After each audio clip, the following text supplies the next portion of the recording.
My name is Chloe. I'm 29 years old. And for my entire adult life, my family treated me like the embarrassing failure of the bloodline. I kept telling myself they just didn't understand how hard I was grinding. But the moment that finally made the truth impossible to ignore came at Thanksgiving dinner. My uncle pointed his fork toward the window, mocked my 10-year-old used car in front of 12 relatives, and announced, "She is a financial black hole." My mother didn't even flinch. She just nodded, smiled, and passed the gravy to my golden child brother. I had paid my own rent since I was 18. I worked double shifts. I never asked them for a single dime. I thought if I just kept my head down, I would eventually earn my place at that table. I was wrong. I stayed completely quiet, staring at the hardwood grain of the table. My uncle was basking in his little joke. He figured since we never talked about it out loud, he could just conveniently forget whose money was actually keeping a roof over his head. He thought he had the whole room laughing at my expense until I pulled out a manila envelope and slid a 14-page bank statement across the wood, reminding him exactly who had been paying his $139,500 mortgage for the last 4 years. He literally choked on his drink the second he recognized the account numbers. What happened next wouldn't just ruin the holiday meal, it was about to expose years of hypocrisy and permanently destroy our family's hierarchy. Before I go on, take a moment to like and subscribe, but only if this story speaks to you. Drop your location and local time in the comments. Now let me take you back. My family has a very specific way of looking at the world. In their eyes, you are either a producer or a drain. My brother Liam is the producer. He wears slim-fit suits, talks about market volatility over appetizers, and bought my mother a designer handbag for her 50th birthday that she still carries like a holy relic. I am the drain. I work as a senior claims adjuster, which sounds stable to most people, but to my family, it's just a desk job for people who lack ambition. The hierarchy was set a long time ago. Liam gets the toasts. I get the chores. 3 months ago, I was finishing a double shift. It was a Saturday, and the office was silent except for the hum of the HVAC and the tapping of my own keys. I was processing a backlog of commercial claims because the overtime pay wasn't just a luxury for me, it was a necessity. I skipped a dinner invite from my roommate, Maya, and lived off a lukewarm cup of instant noodles. While I was sitting there, my mother called. She didn't ask how my week was or if I was getting enough sleep. "Chloe, did you see Liam's LinkedIn post?" she asked, her voice bright with that specific pride she saves for him. "He got the regional director promotion. He's already looking at penthouses downtown. It's so wonderful to have a child who actually understands the value of a career. It makes me feel like I did something right." I leaned back in my swivel chair, looking at the spreadsheet on my screen. I thought about the $2,900 that was scheduled to leave my bank account in 3 days. "That's great, Mom," I said. "It really is," she sighed. "I just wish you'd find that kind of drive. You've been in that same cubicle for years. You're becoming so stagnant. It's a bit embarrassing when the neighbors ask what you're up to." I didn't tell her that my stagnancy was currently funding the roof over her brother's head. I didn't tell her that Liam's drive didn't include helping family members in actual crisis. I just stayed quiet. That was my role. The root of this dynamic usually showed up most clearly at Uncle Arthur's summer barbecues. Arthur is my mother's older brother. He views himself as the patriarch of the family, a self-made man who built a life in a sprawling 4-bedroom suburban home with a manicured lawn and a wraparound porch. He loves to hold court by the grill, wearing an apron that says "the boss," and handing out unsolicited life advice like he's a philosopher king. Last July, I arrived at his house late because I'd been working. I was wearing a pair of simple canvas sneakers I'd had for 3 years. They were clean, but the soles were starting to thin. Arthur looked down at my feet as I walked onto the deck. He laughed, a loud, booming sound that drew the attention of my cousins and aunts. "Good grief, Chloe," he said, flipping a burger with an expensive stainless steel spatula. "Are those the same shoes you wore to graduation? You look like a hiker who lost their way. You know, if you stopped spending your money on whatever it is you wasted on, you might be able to afford a decent pair of leather loafers. Appearances matter in the real world, kiddo. But I guess some people just aren't wired for success." My mother laughed along with him. She reached over and patted his arm. "She just doesn't have your eye for quality, Arthur," she said. I looked at Arthur's quality deck. I looked at the quality siding on his house. I knew exactly how much those things cost because I was the one ensuring the bank didn't take them away. But I didn't say a word. I just went to the cooler, grabbed a water, and sat on the periphery of the party. I was already carrying so much by then. Every time I got into my car, a 10-year-old sedan with a cracked dashboard and a squeaky belt, I felt the weight of it. The car needed a new alternator. I'd known that for 2 weeks. But the mortgage payment for Arthur's house was due on the 1st, and my savings were a flat line. I couldn't afford both. So I drove with the windows down and the radio off, listening to the mechanical whine of my own life falling apart so his could stay intact. The family has a group chat. It's mostly my mother posting photos of Liam's new watch or Arthur sharing articles about the habits of high achievers. I usually stay on mute. But early in November, a notification popped up that changed the temperature in my chest. Arthur, excited to host Thanksgiving again this year at the manor. It's been a big year for the family. We have a lot of success to celebrate. Looking forward to seeing everyone in a house that represents hard work and legacy. Mother, we wouldn't dream of being anywhere else, Arthur. Your home is the heart of this family. Liam, I'll bring the high-end scotch, only the best for the best house in the zip code. I stared at the screen until it went dark. I thought about the 4 years of hard work and legacy I had personally financed. I thought about the failure label they had pinned to my chest while they ate food I effectively paid for. The silence I had maintained for 4 years started to feel less like a sacrifice and more like a lie I was telling to myself. I wasn't being a martyr. I was being a ghost in my own life. I checked my banking app. Total assets, $1,142. Arthur's mortgage payment, $2,900. I was short.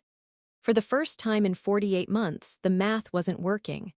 I had worked every hour available. I had sold my old textbooks. I had skipped meals. And it still wasn't enough because the property taxes had been reassessed and the escrow had jumped. I realized then that they weren't just ignoring my struggle. They were actively feeding on it. They needed me to be the failure so they could feel like the successes. They needed my car to be a clunker so Arthur's SUV looked more impressive. I didn't reply to the group chat. I didn't ask for help.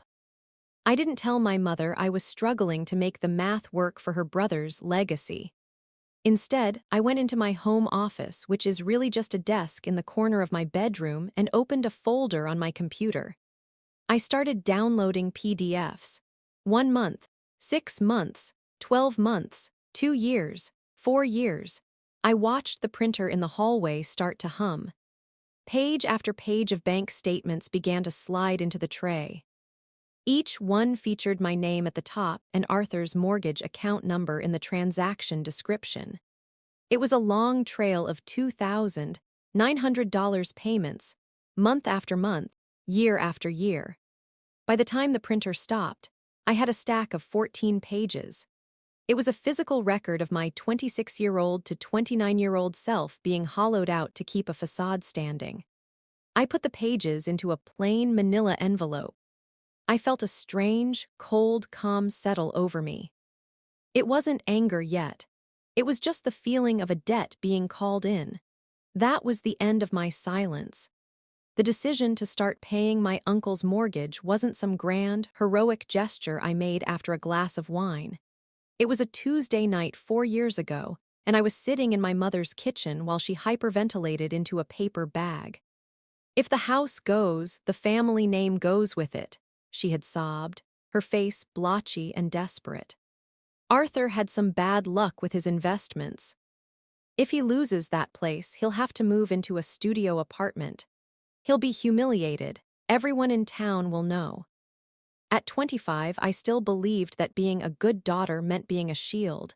I had a decent savings account from 3 years of living like a monk, and my mother knew it. She didn't ask Liam for help. Liam was building his future, she said. I was just Chloe.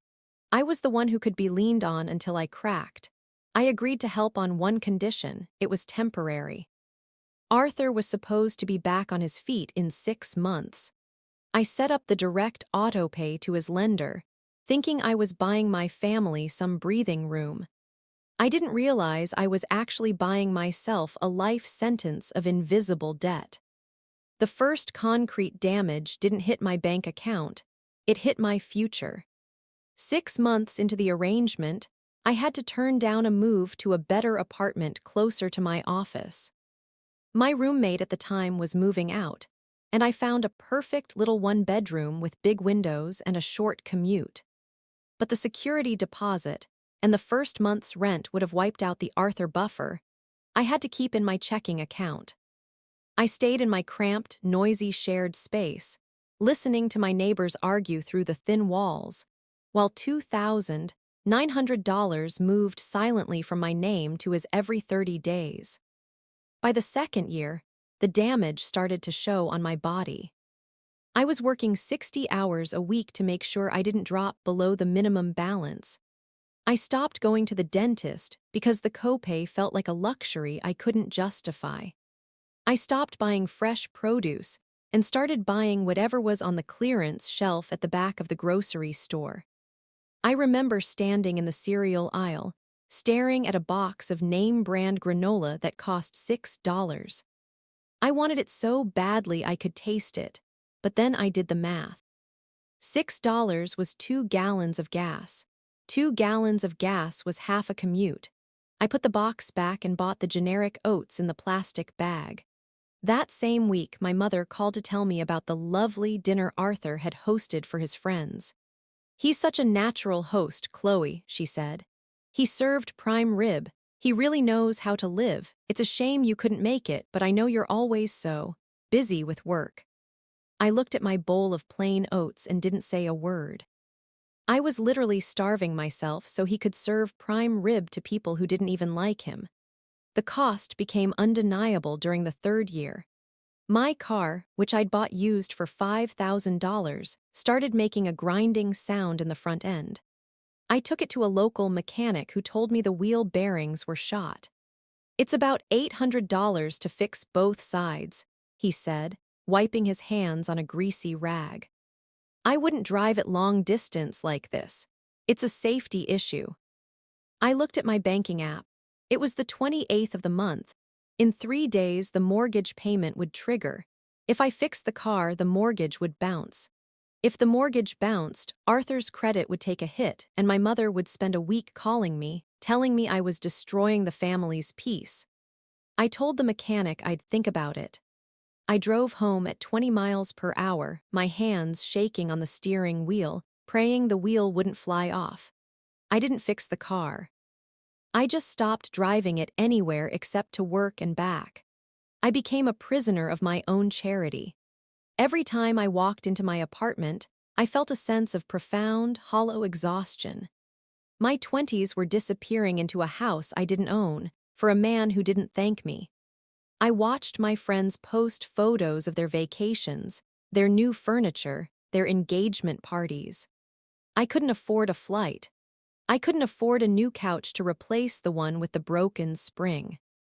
I was 28 years old, and I was living the lifestyle of someone who had lost everything in a bankruptcy, except I hadn't made a single bad financial decision, other than saying yes to my mother.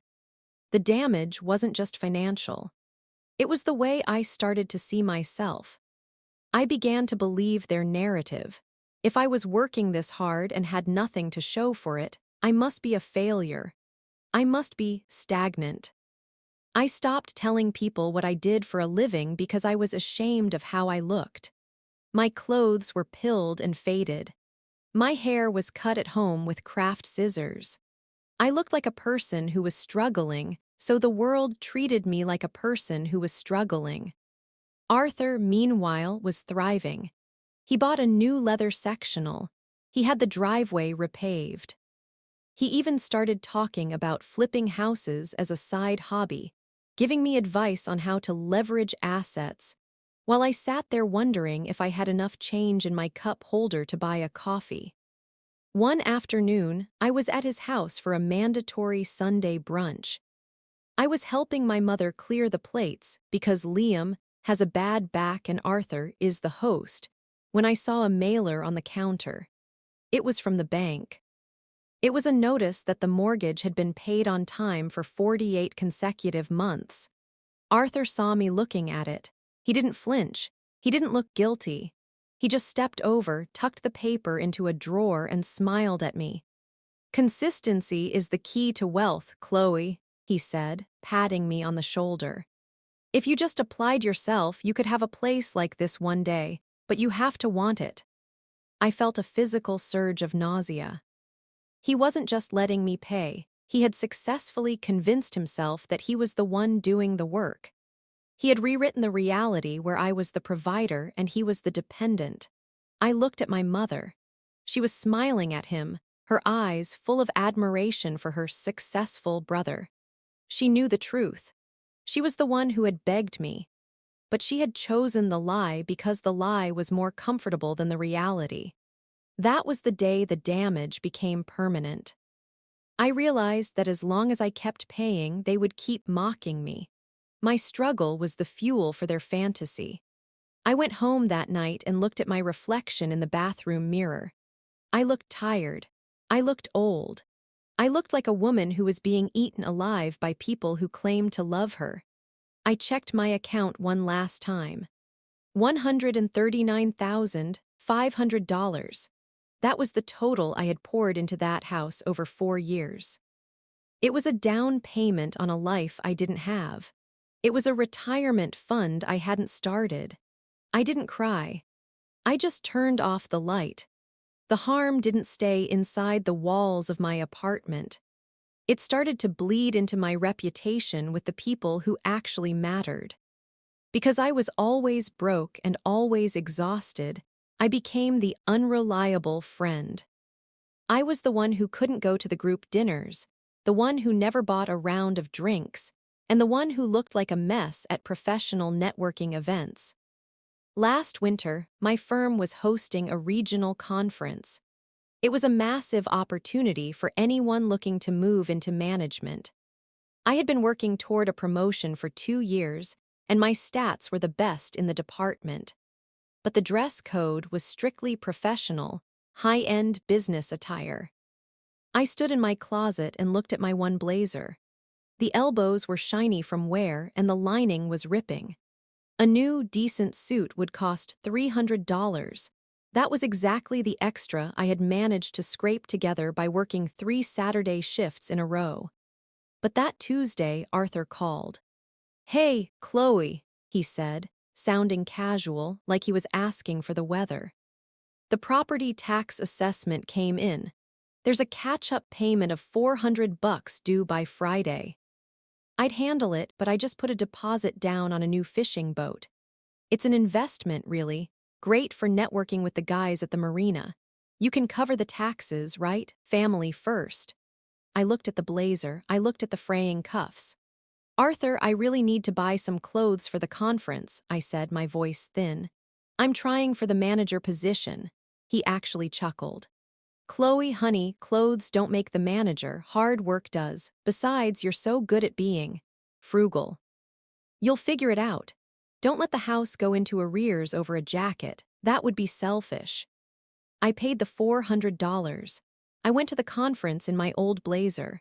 I felt the eyes of the executives on me as I stood next to my colleagues who looked sharp, polished, and successful. I didn't get the promotion. My boss told me I lacked the executive presence they were looking for.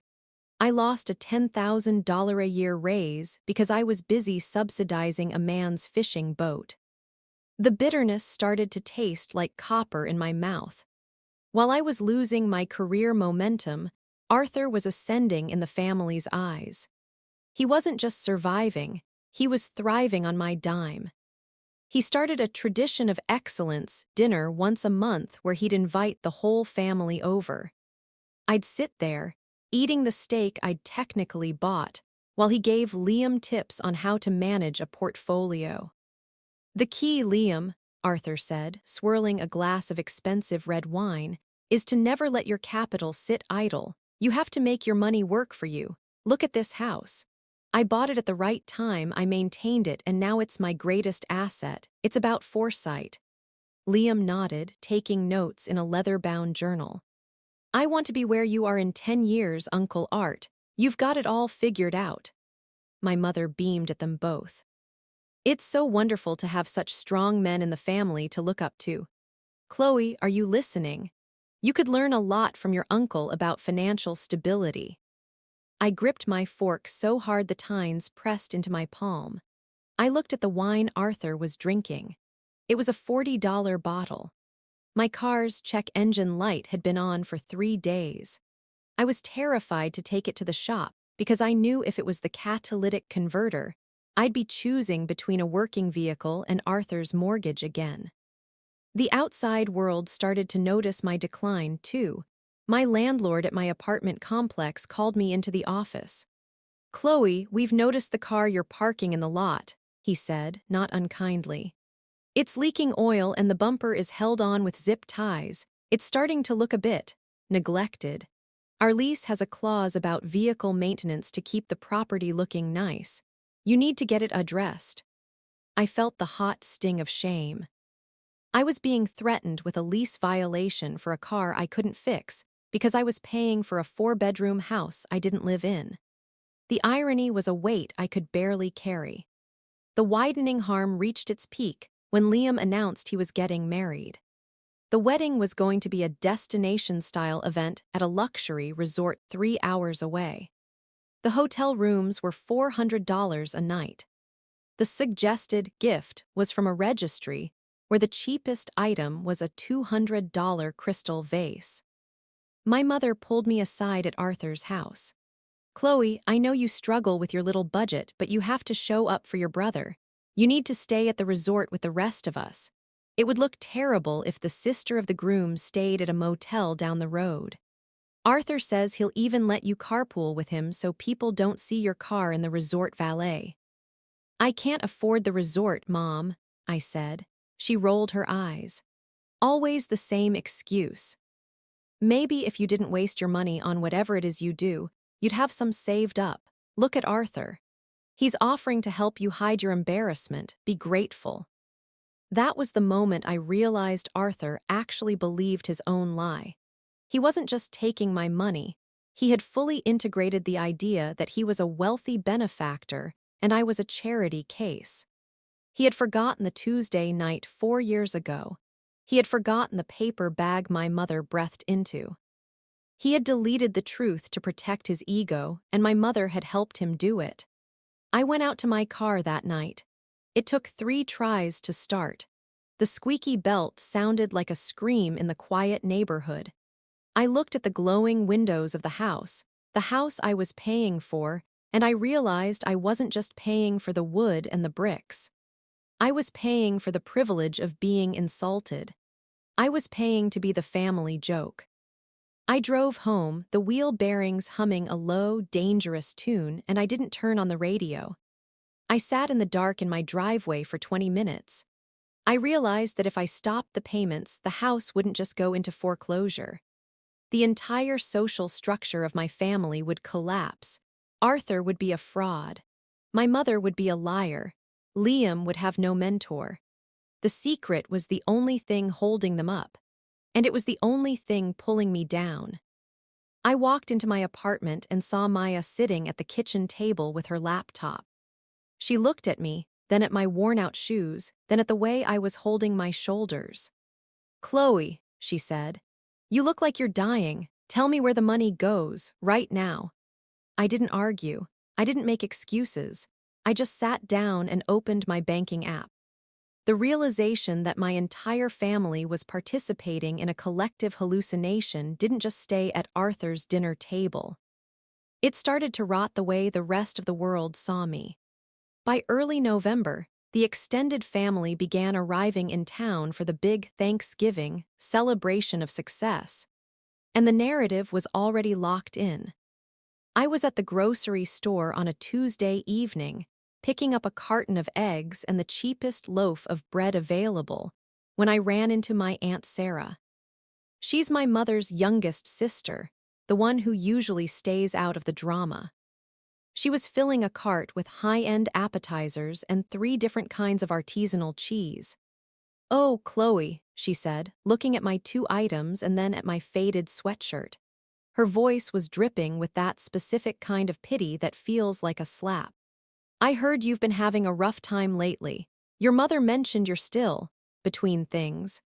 "I'm not between things, Aunt Sarah," I said, trying to keep my voice level. "I've been at the same firm for years. I'm a senior adjuster." She gave me a tight, sad smile and patted my hand. "It's okay, dear. Not everyone is meant for the fast track like Liam, and it's so wonderful that Arthur is so generous. He told us he's been looking out for you financially while you find your feet. It's such a blessing to have a brother like him." I felt the blood drain from my face. Arthur wasn't just taking my money. He was using the fact that I was broke because of him to win good person points with the rest of the family. He was telling people he was helping me. He was framing my sacrifice as his charity. "Arthur said that?" I asked. "He didn't want to make a big deal of it," she whispered, leaning in like we were sharing a secret. "But he mentioned he's been helping with your housing costs so you don't end up on the street. Honestly, Chloe, you should be more grateful. You really shouldn't park that car of yours in his driveway during the holiday. It's a bit of an eyesore for the neighbors, don't you think?" I didn't answer. I couldn't. If I had opened my mouth, I would have screamed. I just watched her wheel her $100 cart of cheese away, leaving me standing there with my bread and eggs. The dread started to grow like a physical weight in my stomach. The stage was being set. The successes, Arthur and Liam, were the stars, and I was the cautionary tale. I was the financial black hole, long before my uncle ever said the words out loud at the table. 2 days before Thanksgiving, Liam stopped by my apartment to drop off some old boxes our mother had left at his place. He didn't even come inside. He stood in the hallway, checking his reflection in the elevator doors. He was wearing a new watch, something heavy and gold that caught the flickering hallway light. "Nice watch," I said, leaning against the doorframe. "Thanks. Arthur got it for me," Liam said, looking bored. "As a promotion gift. He said every director needs to look the part. He's really stepped up lately, hasn't he? I don't know where he gets the liquid cash, but the guy is a machine. He's even talking about putting a pool in next summer." A pool. My wheel bearings were screaming every time I turned a corner, and Arthur was scouting pool contractors with the money I'd sent him to save the family name. "Must be nice," I said. Liam looked at me then, really looked at me, and his expression shifted to one of mild disgust. "You know, Chloe, you could at least try. Mom says you look like you've given up. You're 29. You shouldn't be living in a place that smells like old carpet and driving a car that sounds like a lawnmower. It's embarrassing for the rest of us." "I'm doing the best I can with what I have, Liam. Maybe what you have would be more if you weren't so bad with money," he snapped. "Arthur says you have no fiscal discipline. He says you're the kind of person who just lets money slip through their fingers. Anyway, see you Thursday. Try to wear something that doesn't have a hole in it."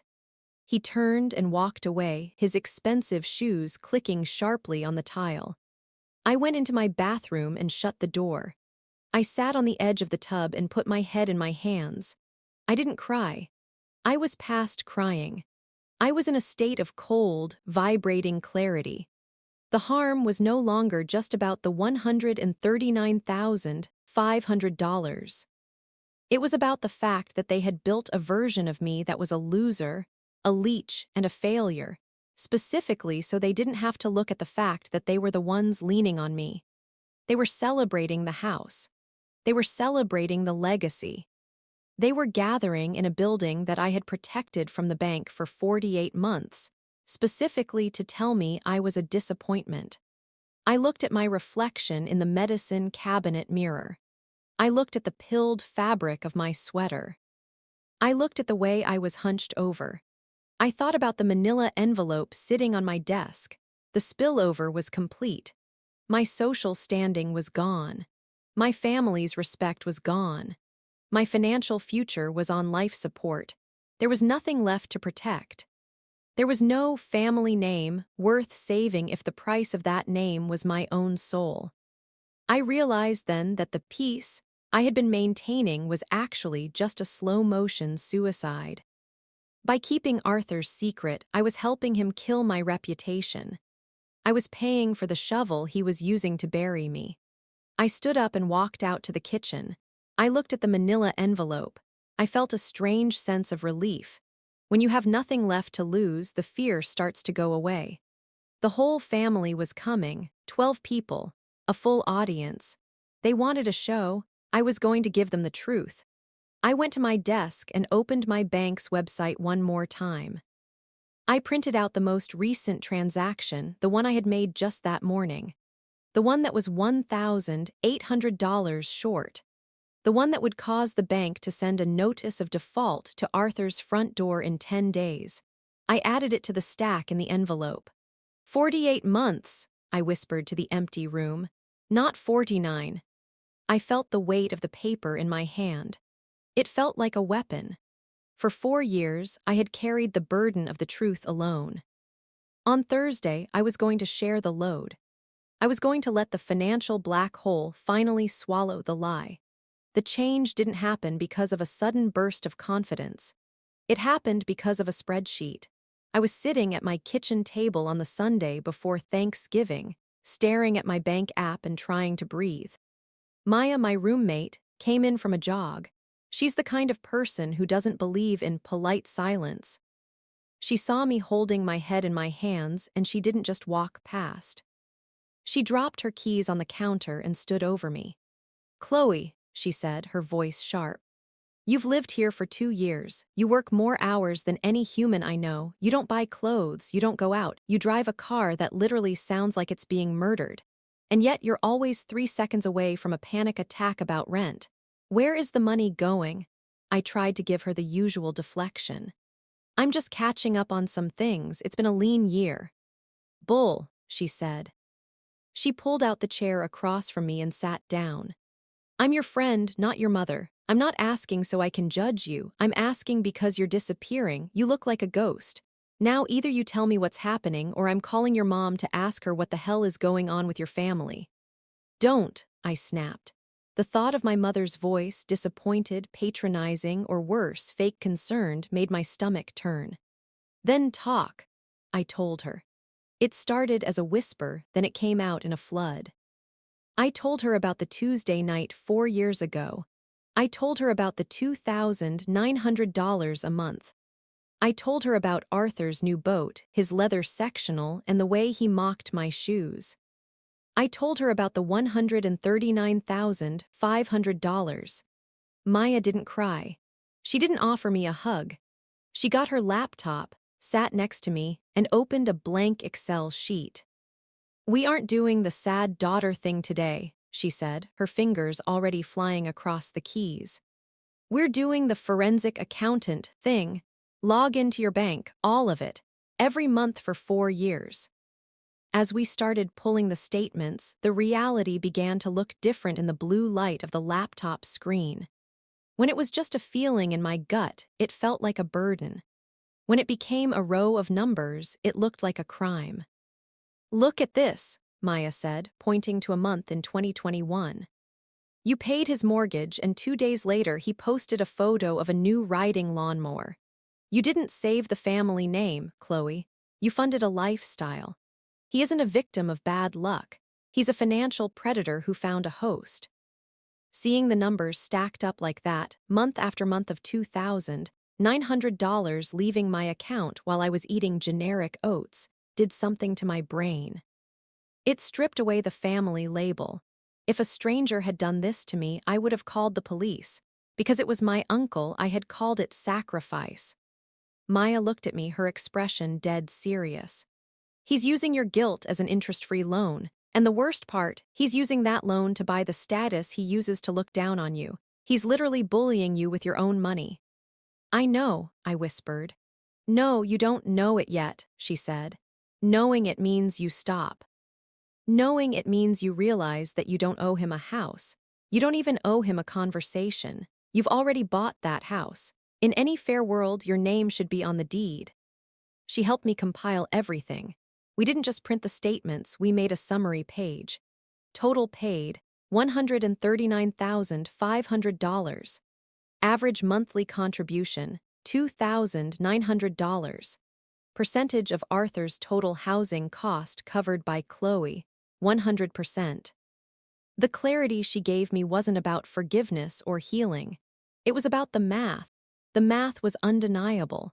The math didn't care about family legacy or saving face. The math showed a man stealing a woman's youth to pay for a wraparound porch. What are you going to do? Maya asked as the printer finished the last page. I'm going to Thanksgiving, I said. Good, she replied. But before you go, do one more thing. Log into your auto-pay settings. I hesitated. My finger hovered over the mouse. If I canceled it now, the December 1st payment wouldn't go through. It was the 23rd of November. Do it, Maya urged. He's had 4 years to get on his feet. He's on a boat, Chloe, he's fine. I clicked cancel. The screen blinked. Recurring payment successfully deactivated. For the first time in 4 years, I felt like I could take a full breath. The air didn't catch in my chest. Now, Maya said, handing me the manila envelope. Put the proof in here. Don't say anything until he makes his move. Let him lead the way. He's arrogant, Chloe. Arrogant people always walk right into the trap because they think they're the ones who set it. I looked at the envelope. It felt heavy. It felt like the last 4 years of my life had been compressed into a few ounces of paper. He's going to hate me, I said. No, Maya corrected. He's going to be terrified of you. There's a big difference. I realized then that Maya was right. My support hadn't been a sign of strength. It had been a sign of my own disappearance. By letting them treat me like a drain, I had allowed them to stay producers in their own minds. I had been the floor they walked on, and I was finally standing up. I spent the rest of the evening cleaning my car. I scrubbed the dashboard. I vacuumed the old floor mats. I didn't have the $800 to fix the wheel bearings yet, but I made sure the car was as clean as it could be. I wasn't going to show up looking like a victim. I was going to show up like the person who owned the room, even if no one else knew it yet. That night, I slept for 8 hours straight. I didn't dream about bank balances. I didn't wake up at 4:00 a.m. wondering if I could afford gas. I just slept. The support of one person who saw the truth had broken the spell. I wasn't the family failure. I was the family's secret benefactor, and my term was officially over. The leverage was no longer a theory. It was 14 pages of black and white clinical destruction. On Tuesday night, I sat on my living room floor with the printed bank statements spread out around me like a deck of cards. Maya sat on the sofa, watching me. I wasn't crying. I was doing something much more practical. I was highlighting. Every single month for 48 months, I'd used a yellow neon marker to track the journey of $2,900. I highlighted the date it left my account. I highlighted the clearing number. I highlighted the recipient account, Arthur's mortgage servicer, and the specific loan number. By the time I was done, the pages were glowing with proof. He can't argue with the routing numbers, Maya said, leaning over to look. Even if he tries to say it was a gift, the total is $139,500. Nobody gifts their entire life savings and half their salary for 4 years while their own car is falling apart. That's a bailout. That's a subsidy. I felt a cold shiver of relief. This wasn't a he said, she said family argument. This was a paper trail. This was the one thing my family couldn't talk their way around. They loved the producer narrative because it was built on vague feelings and social performances. But numbers are stubborn. They don't care who passed the gravy or who has a bad back. I took a final page, the one showing my confirmed cancellation of the autopay, and placed it at the very top. The best part isn't the history, I said, my voice sounding steadier than it had in years. It's the future. He's about to find out exactly what happens when the drain stops flowing. I slid the stack into the manila envelope. I felt the weight of it. It wasn't just paper anymore, it was my freedom. It was the 4 years of dental appointments I missed, the vacations I never took, and the shoes I never bought. It was all right there, contained in a 5-cent piece of stationery. I went out to my car. It was late and the street was quiet. I sat in the driver's seat and turned the key. The engine groaned, and the familiar, high-pitched whine of the wheel bearings filled the cabin. Usually, that sound made me feel small. It made me feel like a failure who couldn't even keep a basic machine running. But tonight, the sound felt different. It felt like a countdown. I looked at my hands on the steering wheel. My knuckles were red from the cold, and my nails were short and unpolished. I looked like a worker. I looked like someone who had carried a man's life on her back for 4 years. I was done being ashamed of my car. My car was a testament to what I had sacrificed. His house was a testament to what he had stolen. On Wednesday, I went to work and did my job with a terrifying level of focus. I processed claims. I spoke to adjusters. I didn't check the family group chat. I knew it was full of photos of turkeys and Arthur bragging about his Thanksgiving prep. I didn't care. Let him prep. Let him buy the expensive wine and the organic bird. He was spending money that didn't exist anymore. I drove home that evening and parked in my usual spot. I grabbed the manila envelope from the passenger seat. I didn't hide it under the seat. I didn't tuck it away. I brought it inside and put it right on my kitchen counter next to my keys. Maya walked in a few minutes later with a bag of takeout. She looked at the envelope, then at me. "You ready?" she asked. "I've been ready for 4 years," I said. "I just didn't have the map until now." The leverage had changed the physics of my life. I wasn't the daughter trying to earn a seat at the table anymore. I was the one who owned the table. I was the one who had kept the lights on while they sat in the dark and called me a disappointment. I looked at the clock. 12 hours until I had to be at Arthur's house. I didn't feel the usual knot of anxiety in my stomach. I didn't feel the need to rehearse my apologies or my explanations for why I didn't have a better coat or a newer car. I didn't have to explain anything. The envelope would do the talking. I realized that for 4 years, I had been the one holding the family together by letting them tear me down. I had been the pressure valve that let them keep their egos inflated. The leverage didn't just give me the ability to fight back. It gave me the ability to stop playing the game entirely.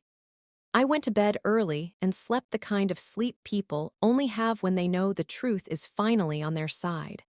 I didn't dream about numbers. I didn't dream about my mother's voice. I just waited for the morning. The leverage was real. The autopay was dead. And Uncle Arthur was about to find out that a financial black hole can also be the thing that keeps you from floating away into nothing. The morning of Thanksgiving, I didn't wake up to the smell of turkey. I woke up to the sound of my own breath in a quiet apartment. I spent an hour in the bathroom, not doing my makeup or curling my hair, but just looking at the woman in the mirror. I looked at the faint lines around my eyes that hadn't been there 4 years ago. I looked at the way my jaw set when I wasn't trying to please anyone. I dressed in a simple black turtleneck and dark jeans. It was a background outfit, the kind of thing a person wears when they don't want to be noticed. But as I pulled on my old coat, I felt a surge of adrenaline that made my fingers twitch. Logistically, I had one more move to make. I sat at my desk and opened my laptop. I sent an email to the mortgage company's customer service portal, officially removing my bank account as a secondary payment method and revoking the third-party authorization my uncle had me sign years ago. I attached a scan of my ID. Once I hit send, there was no accidentally restarting the payments. The bridge wasn't just burned, I had dismantled the stone. Maya walked out of her room, holding a cup of coffee. She looked at the manila envelope sitting on the counter. "You're really doing this," she said. It wasn't a question. "I have to," I said. "If I go in there today and sit through another meal of being the punchline, I'll never be able to look at myself again. I'm not just stopping the money, Maya, I'm stopping the lie." "Take a deep breath before you go inside," she advised. "They're going to try to rattle you. They're going to use the same old scripts. Just remember, you're the only person in that room who knows the real price of the house." I picked up the envelope and my car keys. The risk was massive.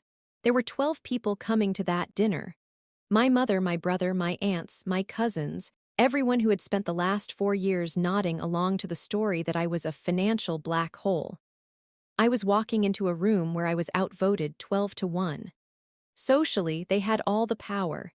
They had the history, the shared jokes, and the collective agreement that I was the one who didn't belong. I drove to Arthur's house with the radio off. The wheel bearings were humming their low, rhythmic warning, but I didn't feel the usual spike of shame. I pulled into the neighborhood, past the manicured lawns and the 2-story colonials. I saw Arthur's house at the end of the cul-de-sac. It looked beautiful. The outdoor lights were already on, casting a warm, inviting glow over the brickwork. 3 luxury SUVs were already parked in the driveway: Liam's Audi, Aunt Sarah's Lexus, and Arthur's own brand-new truck. I parked my 10-year-old car right at the curb, directly in front of the house. I didn't try to hide it. I didn't park a block away. I left it where everyone coming through the front door would have to see it. As I walked up the driveway, I felt the cold air biting at my neck. I held the manila envelope tight against my side. This was the threshold. Once I walked through that front door, there was no going back to being the frugal daughter who lived on oats. I rang the doorbell. Arthur opened it himself. He was wearing a festive sweater and holding a glass of scotch. He looked flushed and happy, the picture of a successful man enjoying the fruits of his labor. "Chloe," he boomed, stepping back to let me in. "You made it, and look at that car out front. I really thought you'd have called a rideshare today. It's a bit loud, isn't it?" The neighbors were asking if a lawnmower was coming up the street. He laughed and patted my shoulder, leading me toward the living room. "Come in, come in. Your mother is in the kitchen. She was just telling us about how she's worried you're going to have to move back into a dorm or something if you don't get your spending under control." I didn't argue. I didn't even smile. I just walked into the living room. The house was full of the people I had spent my life trying to impress. My mother was at the center of the sofa, holding a glass of wine and laughing at something Liam said. Liam was leaning against the fireplace, looking polished and expensive. The table in the dining room was already set: fine china, silver cutlery, and a centerpiece that probably cost more than my weekly grocery budget. "There she is," my mother said, standing up to give me a perfunctory hug. "You look tired, honey. Did you work this morning? You really shouldn't overextend yourself." Arthur was just saying that stress is the biggest enemy of a sound financial mind. "I'm fine, Mom," I said. I sat down in a small chair near the window. I put the manila envelope on my lap. "What's in the bag, Chloe?" Aunt Sarah asked, gesturing to the envelope. "Did you bring a side dish? I told you not to worry about it. Arthur has everything handled." "It's just some paperwork I need to discuss with Arthur later," I said. Arthur waved his hand dismissively. "Business on a holiday, that's your problem, kid. You never know when to turn it off. Put it away. Today is about family and the blessings we've built." I watched them. I watched the way they moved through the house I had paid for. I watched the way they looked at me with a mixture of pity and boredom. They were so comfortable in their roles. Arthur was the provider. Liam was the heir. My mother was the proud matriarch. And I was the drain they tolerated out of the goodness of their hearts. They had no idea the floor was about to vanish. The countdown in my head reached 0 when Arthur clapped his hands and announced that dinner was served. We all moved toward the dining room. I took my seat at the far end of the long oak table, directly across from Liam. Arthur took his place at the head, looking down the length of the room with a satisfied grin. "Before we eat," Arthur said, raising his glass, "I just want to say how proud I am of this family. We've had a year of great success. Liam's promotion, Sarah's new business, and of course, keeping this home as our sanctuary.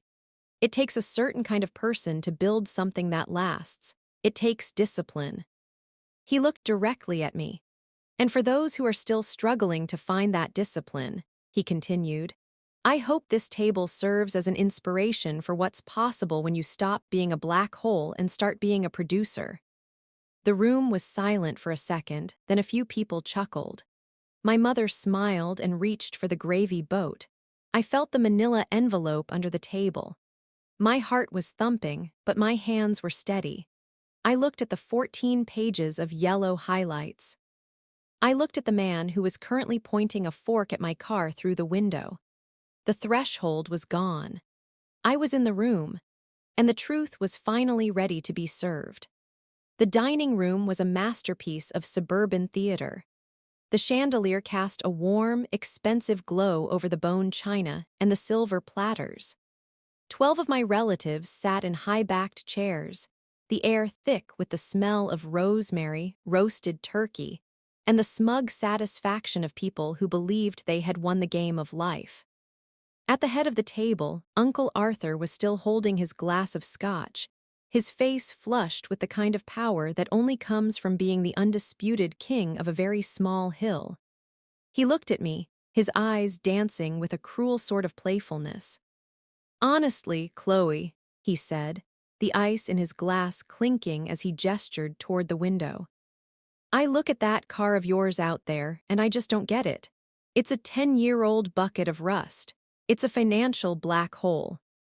How can you sit here in a house like this, surrounded by people who have actually applied themselves, and not feel the urge to change? You're 29, you should be embarrassed." My mother, sitting to his right, didn't look up from her plate. She just sighed, picked up the silver gravy boat, and passed it to Liam. "She's just content with less, Arthur," she said, her voice a perfect mix of pity and dismissal. "Not everyone has your vision for the family legacy." Liam took the gravy, his new gold watch flashing in the light. "It's about standards, Mom. Some people have them, some people just take up space." Aunt Sarah and my cousins nodded, a silent chorus of agreement. I felt the weight of their collective judgment pressing against me. For 4 years, I had swallowed these comments. I had let them turn me into the family mascot for failure. I had stayed silent to protect a legacy that was currently being used as a weapon against my own dignity. I reached down and picked up the manila envelope from my lap. I didn't say anything at first, I just set it on the edge of the dark wood table. "What's that, Chloe?" my cousin Mike asked, a smirk already forming. "Is that your budget for next year? Need us to check the math?" "Actually," I said, my voice coming out low and perfectly clear, "it's a set of receipts. I thought since we were talking about financial literacy and family legacy, we should probably look at the actual books." I slid the envelope across the table. It glided over the polished wood, coming to a stop right in front of Arthur's plate. Arthur didn't pick it up immediately. He stared at it like it was a bug that had landed in his drink. "I told you, no business at the table. This is a family meal." "Open it, Arthur," I said. "It's the most important family business we have. It's the history of this house." The table went quiet. The sound of forks hitting plates stopped. My mother finally looked up, her eyes narrowing in confusion. "Chloe, what are you doing? Don't be dramatic." Arthur huffed a sharp, annoyed sound and tore open the flap. He pulled out the 14 pages. The first thing he saw was the summary page Maya had helped me create. Total paid $139,500. MONTHS 48. Contributor CHLOEADAMS. I watched his face. The flush of the scotch didn't just fade, it turned into a sickly gray pallor. He didn't speak. He flipped to the second page, the first month of bank statements. He saw his own mortgage loan number highlighted in neon yellow. He saw my name at the top. He literally choked on his drink. A spray of scotch hit the tablecloth, but nobody moved to clean it. He started coughing, a wet, desperate sound, while his eyes frantically scanned the numbers. "Arthur?" Aunt Sarah asked, leaning over. "What is it?" She didn't wait for him to answer. She reached out and grabbed one of the pages that had fluttered onto the table. Her eyes went wide. She looked at the $2,900 highlighted in yellow. Then she looked at the bank header. Then she looked at me. "Chloe," she whispered, "what is this?" "That's the mortgage for this house," I said, leaning forward. My hands were flat on the table. "For the last 4 years, every single month, I have been the one paying the bank, not Arthur. Not a business investment, me." "That's a lie," Liam snapped, dropping his fork. It clattered loudly against his plate. "Arthur is a producer. He's the one who's been looking out for you. He told us." "Look at the routing numbers, Liam," I said. "Look at the transaction dates. Every time Arthur posted about a new boat or a new investment, I was the one making sure the bank didn't take the roof from over his head. I've paid $139,500 into this legacy, while I drove a bucket of rust and wore embarrassing shoes." The silence in the room changed.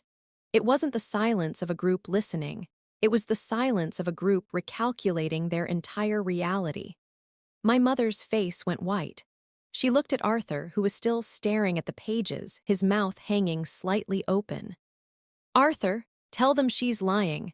Tell them it was a loan you already paid back." Arthur didn't say a word. He couldn't. The truth was printed in 14 pages of undeniable banking data. He looked at the highlights, the yellow trail of his own dependence.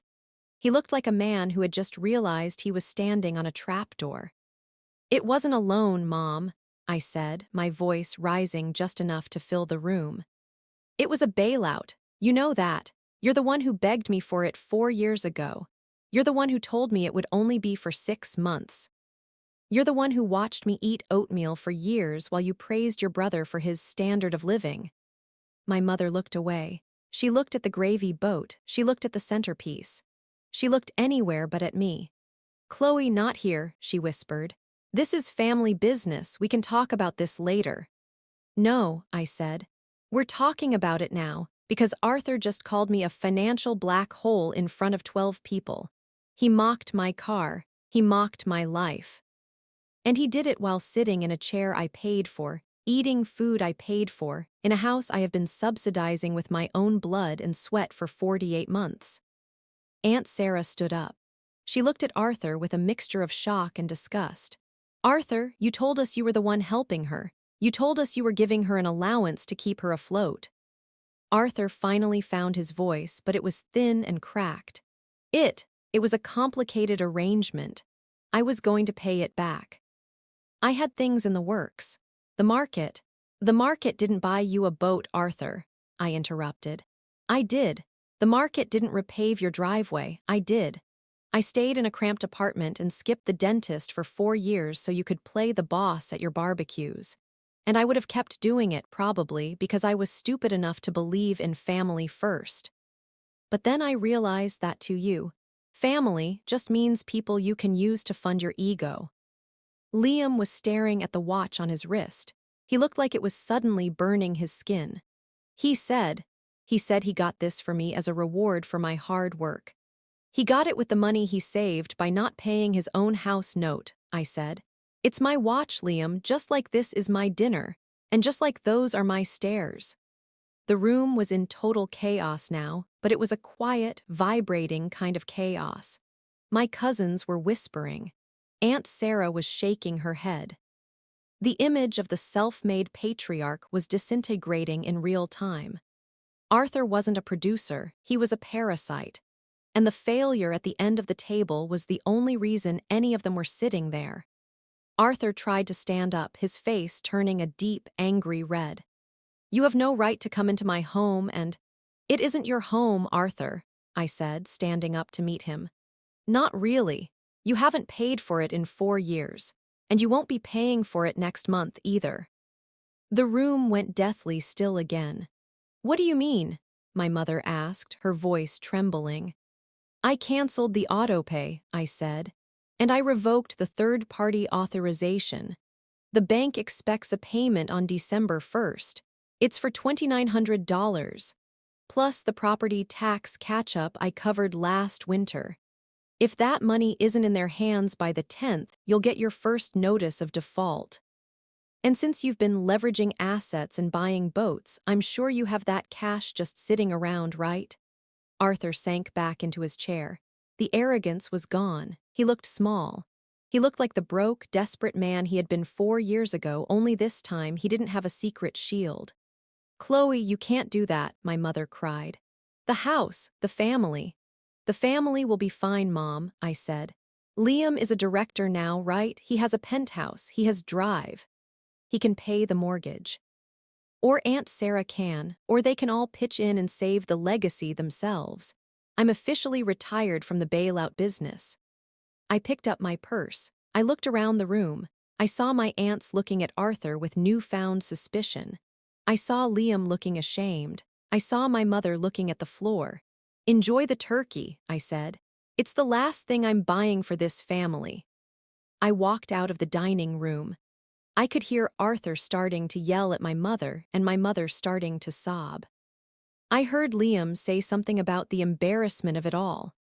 The social hierarchy of the last decade had been smashed into 1,000 pieces, and for the first time in my life, I wasn't the one tasked with picking up the glass. I walked out the front door and into the cold November air. I looked at my 10-year-old car. It was still there, sitting under the street lamp. It looked honest. It looked like exactly what it was. I got inside and turned the key. The engine groaned and the wheel bearings began their familiar whine. I didn't care. I drove out of the cul-de-sac, leaving the legacy behind me in the dark. I was $139,500 poorer than I should have been, but as I turned onto the main road, I realized I had never felt wealthier in my life. I was 29 years old, and for the first time, my life belonged entirely to me. The fallout was swifter than I expected. Without my monthly subsidy, Arthur's lifestyle hit a wall of reality. He tried to sell the boat, but he'd bought it at a peak, and the resale value didn't even cover the remaining loan.